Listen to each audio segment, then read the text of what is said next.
Lincoln Navigator SUV features open on approach, a hands-free way to open the rear cargo area. Now, paired with a powered split gate, these two features can be incredibly helpful when your hands are full.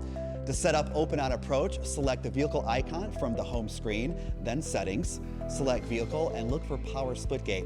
Then you can turn the open on approach feature on or off. You can also customize how you would like the split gate to open, whether you prefer to have just the top portion open or both.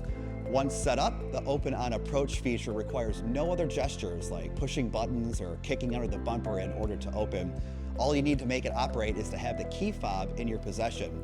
Then stand within 3 feet of the rear of the vehicle for approximately 4 seconds. The vehicle will chime and the tail lamps will blink, letting you know the split gate is about to open.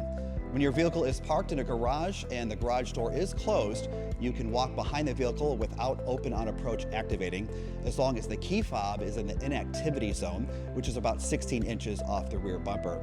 The vehicle will need to be turned off, remotely started, or in park and locked.